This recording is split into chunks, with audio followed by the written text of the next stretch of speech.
Doctor Pawase अर्धांगवायू पुनर्वसन आणि निसर्गोपचार केंद्र। निसर्गरम्य आणि प्रदूषणमुक्त वातावरणात 20 कॉटचे उत्तम मशिनरी आणि सर्व सुविधा उपलब्ध असलेले सुसज्ज निसर्गोपचार केंद्र। अर्धांगवायू, मान, पाठ, कंबर आणि सांधेदुखी, हातापायांना मुंग्या येणं, टाचदुखी, चेहऱ्याचा पॅरालिसिस, ॲक्युपंक्चर, फिजिओथेरपी, जलचिकित्सा, बाष्पचिकित्सा, योग चिकित्सा, मालिश चिकित्सा, चुंबक चिकित्सा, आहार चिकित्सा आणि माती चिकित्सा। संपर्क डॉक्टर रमेश पावसे, ठिकाण हिवरगाव पावसा, रायतेवाडी रोड, तालुका संगमनेर। संपर्क 9623 25 67 22। सध्या डोंगरांना मोठ्या प्रमाणामध्ये आगी लावल्या जात आहेत। त्यात वनसंपदेचं मोठं नुकसान होत आहे। अनेक जीवजंतू आगीत होरपळून मृत्युमुखी पडत आहेत। हे सगळं उघड्या डोळ्यांनी पाहून त्या मुक्या जीवांना होणाऱ्या असह्य वेदना आगी लावणाऱ्यांच्या लक्षात येत नाहीत।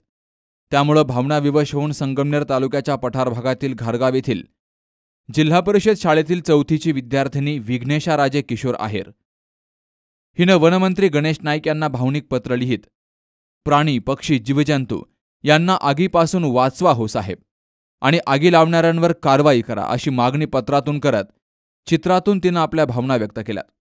मी आमच्या भागातील कळमजाई मंदिर परिसरात गेले होते। तिथं खूप छान पशुपक्षी होते। मात्र दुसऱ्याच दिवशी त्या डोंगराला कुणीतरी आग लावली। मला खूप वाईट वाटलं असं भावनिक होत विघ्नेशा राजे हिनं म्हटलंय। कळमजाईला गेले होते तेव्हा तिथं पक्षी, प्राणी, सरपटणारे प्राणी, झाडं किती मस्त होतं ते। आणि दुसऱ्या दिवशी जेव्हा बघितलं तेव्हा आमचा डोंगर दारसोंड त्याला कुणीतरी आग लावून दिली। मला खूप वाईट वाटलं आणि भीती वाटली, कारण कसे ते जगत असतील, त्यांना कशा वेदना झाल्या असतील। तिसऱ्या दिवशी तर सगळ्या डोंगरांना आग लावून दिली।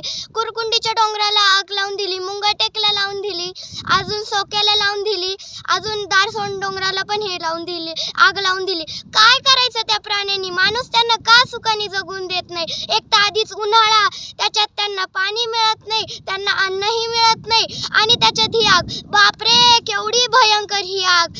म्हणून मी साहेबांना पत्र पाठवलं की साहेब, तुम्ही असं करा की जो कुणी डोंगरांना आगी लावील त्याला कारवाई करा, कारण जर डोंगरांना आग लावली तर छोटे छोटे प्राणी, पक्षी, अजून सरपटणारे प्राणी, झाडं, त्यांनी कसं जगायचं?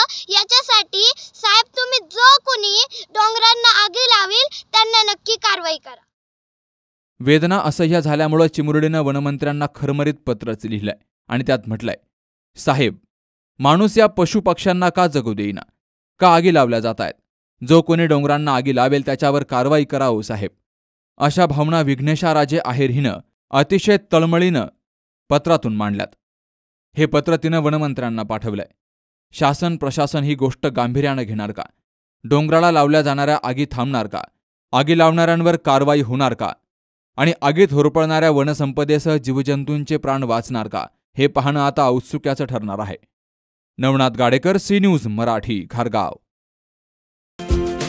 पोखरकर नेत्रालय, आता आम्ही घेणार आपल्या डोळ्यांची काळजी। मोतीबिंदू, काचबिंदू आणि medical retina specialist doctor Santosh Kishor Pokharkar यांचे पोखरकर नेत्रालय।